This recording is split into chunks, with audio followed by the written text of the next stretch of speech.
Salut les Blaugrana, bien ou quoi les phénomènes? Nouvelle vidéo actualité sur le FC Barcelone, le grand rendez-vous de chaque soir pour nous les Blaugrana. Je vous partage les informations de la journée, je vous donne mon avis par-dessus l'information et vice-versa. Vous me donnez votre avis dans les commentaires et j'essaie de lire et répondre à un maximum de commentaires. D'ailleurs, un énorme merci à tous pour le soutien. Et aujourd'hui, dans les petits papiers du FC Barcelone, il y a énormément de rumeurs qui commencent à envoyer N'Golo Kanté du côté du Barça et commencent de plus en plus à douter sur un transfert de Ruben Neves, notamment dû à son prix qui est aux alentours de 30 millions. Le Barça hésite à débourser encore des millions pour s'attacher les services de quelques joueurs. Comme on l'a vu durant le mercato d'été, on a déboursé pas mal de millions. Finalement, on sort quand même en poule de Ligue des Champions.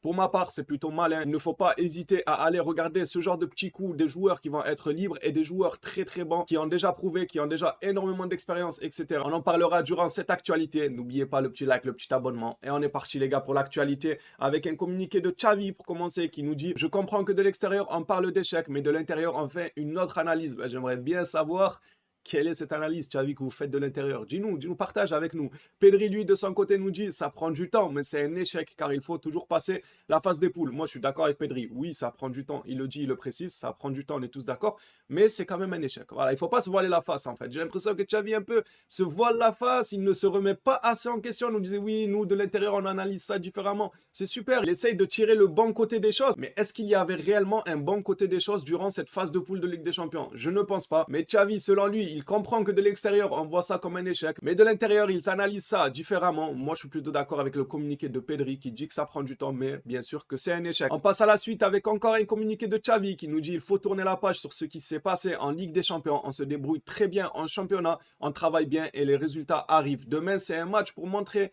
qu'on sait se relever, et j'espère qu'il va montrer qu'on sait se relever, parce que si demain tu perds à Valence, la crise va de plus en plus être profonde. Là, vraiment, tu sors des phases de poule, tu as 3 points de retard sur le Real Madrid, tu n'as rien proposé durant le Classico, le Real a été au-dessus de toi, ils ont pris 3 points d'avance. Si en plus de ça, tu te laisses distancer par 6 points d'avance pour le Real Madrid, si jamais nous, on venait à perdre contre Valence et que le Real de son côté gagne son match, on pourrait être à 6 points de retard et ça serait une crise qui serait de plus en plus profonde, car avoir 6 points de retard, c'est quand même quelque chose. Donc j'espère que Xavi aura raison sur le fait de dire: on va montrer qu'on sait se relever, car il y en a absolument besoin. Les Blaugrana, on croit encore au championnat, on croit encore à la Liga, il ne faudrait pas commencer à nous enlever ça. Au passage, Xavi a parlé justement des blessés Memphis Depay et Christensen. Xavi a donc déclaré que Christensen et Memphis seront là face à Almeria. Donc on le savait qu'ils n'allaient pas jouer contre Valence, mais lui précise à quel match exactement Memphis et Christensen. Leur retour, c'est pour bientôt, et bien heureusement vu la situation du club avec les blessures. Allez, on passe maintenant à un ancien Quique Setien. Qui s'en rappelle les gars? Quique Setien. Le FC Barcelone n'a toujours pas payé la totalité de mon contrat. Il y a un accord pour le payer en plusieurs fois.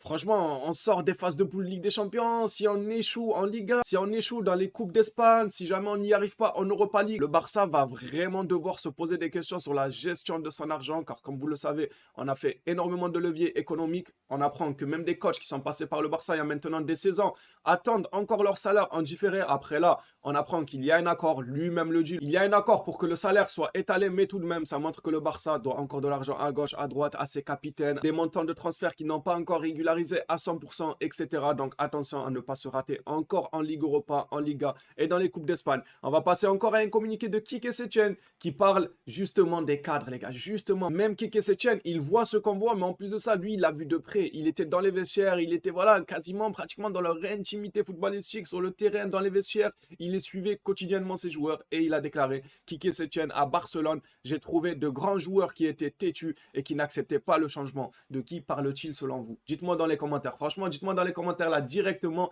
de qui parle-t-il. Moi, j'ai ma petite idée. Il parle des capitaines. Moi, j'ai ma petite idée. Que ça plaise ou non, il parle des capitaines. J'ai trouvé de grands joueurs. Ce sont des grands joueurs qui ont fait une énorme carrière, mais qui sont têtus et qui sont contre le changement. Moi, en premier lieu, je viserai les capitaines. Après, peut-être qu'ils visent d'autres joueurs, bien évidemment. Mais moi, ce que je vois, ce qu'il saute aux yeux, c'est qu'ils visent un peu les capitaines du FC Barcelone. Voilà, je vous laisse libre à vous dans les commentaires pour me dire qui il visait dans ce communiqué. On va passer maintenant à Xavi Simons. Et ça, c'est une information, moi, qui me dégoûte parce que justement, sur les réseaux, sur Twitter, j'avais eu à tweeter: il faudra qu'on parle des entraînements du FC Barcelone parce que ça suffit se claquer les mains. Je sais pas si vous avez vu, les gars, mais nous, à l'entraînement, on se claque les mains. Ils font des clac-clac. Bon, c'est super. Vous allez me dire: ils travaillent la coordination, ils travaillent ici. Mais sur le terrain, on ne voit pas de coordination. On ressent pas de feeling, on ressent pas de cohésion de groupe, on ressent rien du tout. Et elle est où la coordination? Donc à un moment donné, les entraînements du Barça, ils font peur. On voit que les joueurs sont cramés au bout de quelques minutes, qu'à chaque fois qu'il y a un match de haute intensité, le Barça n'y arrive pas physiquement. Ils sont essoufflés, ils sont pas capables d'enchaîner les kilomètres. Et ça fait peur pour un club comme le FC Barcelone. Xavi Simons nous dit au Barça,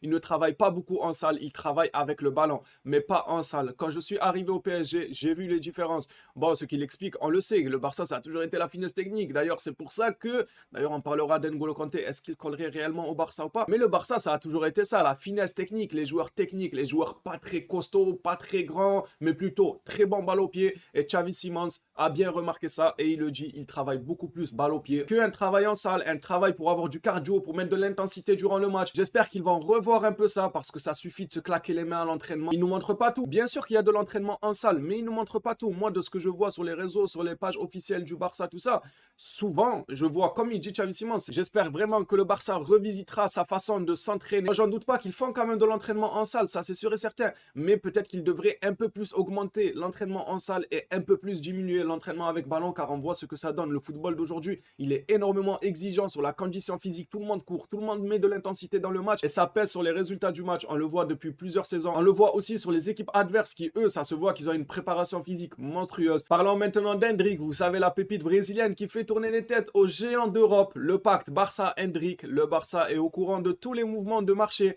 qui se produisent autour de la star de Palmeiras. Donc le Barça a un genre de pacte avec Hendrick ou bien avec Palmeiras directement pour être informé de tous les mouvements en instantané en ce qui concerne Hendrick. Et pourquoi cette information sort et que ça nous parle d'impact Barça-Hendrick? Car Hendrick, ces derniers temps, le dossier refait surface. Il y a énormément de clubs qui commencent à se bousculer aux portes. Le PSG a déjà fait une offre. Le Real Madrid, de son côté, hier aussi a fait une offre pour Hendrick. Apparemment, il y a quelques rumeurs qui diraient que le joueur privilégierait même le Real Madrid. Peut-être que c'est faux. On suivra ce dossier ensemble pour voir quelle sera sa finalité. Est-ce que Hendrick finira au Barça ou pas? Ce qui est sûr, c'est que le PSG et le Real prennent les devants en faisant des offres. J'espère que le Barça va commencer à se bouger aussi, car le petit, il a l'air super prometteur. Et pour finir cette actualité sur le FC Barcelone, on finit en beauté avec un très très bon sujet qui fait énormément de débat. N'Golo Kanté, est-ce que vous prenez ou pas? Pour moi, franchement, dans sa façon de jouer, c'est pas un ADN Barça. Personne pourra dire que Kanté c'est un ADN Barça. Mais peut-être que si le recruteur ont jeté leur dévolu sur Kanté, déjà il va être gratuit en 2023. Donc tu peux même commencer à négocier dès cet hiver, peut-être pour le récupérer pour un montant dérisoire. Chelsea n'aura pas forcément le choix,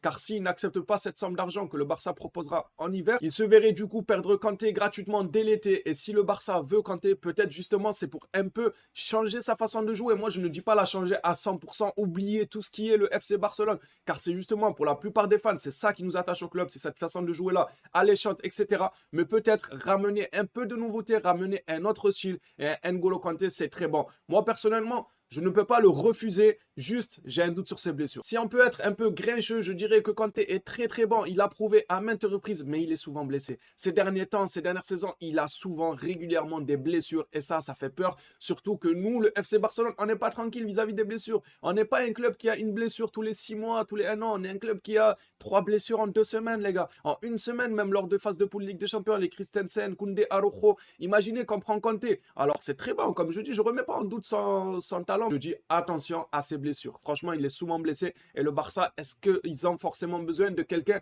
qui peut rechuter à tout moment, sachant qu'on a déjà des joueurs qui rechutent beaucoup, par exemple Fati, par exemple Araujo, Christensen, qui lui aussi est connu pour être assez souvent blessé. Donc il faut faire attention à ne pas accumuler des joueurs qui peuvent te lâcher au pire moment, comme nos joueurs qui nous ont lâchés pendant les phases de poule de Ligue des Champions. Encore une fois, bien évidemment, ce n'est pas de leur faute, ils ne contrôlent pas les blessures, c'est le destin. Mais Kanté, franchement, ça pourrait se tenter du côté où il pourrait être libre. Et ça, c'est super. Un joueur comme Kanté qui peut être libre, c'est super. Moi, un joueur que j'aime énormément aussi, c'est Gundogan. Gundogan, j'aimerais énormément le voir au FC Barcelone. Après, Ruben Neves, il n'a pas l'air mauvais, il a l'air prometteur, tout ce que vous voulez. Mais pourquoi ne pas garder les 25-30 millions que le Barça devrait mettre pour acquérir les services de Neves, les garder pour les utiliser pour un défenseur droit qui, pour moi, il faut absolument un défenseur droit de renommée mondiale, quelqu'un qui est solide et non pas quelqu'un qui est fébrile, car nos défenseurs droits, c'est pas top. Il faudrait donc que le Barça se concentre vraiment sur un défenseur droit et en ce qui concerne les milieux défensifs, le milieu de terrain, etc., essayer de choper quelques bons coups comme ça avec Kanté qui est gratuit du côté de Chelsea en fin de contrat. Je pense que c'est plus réfléchi que d'aller mettre 70 millions sur un défenseur droit, de mettre 25 millions sur Neves, 10 millions par là, 15 millions par là.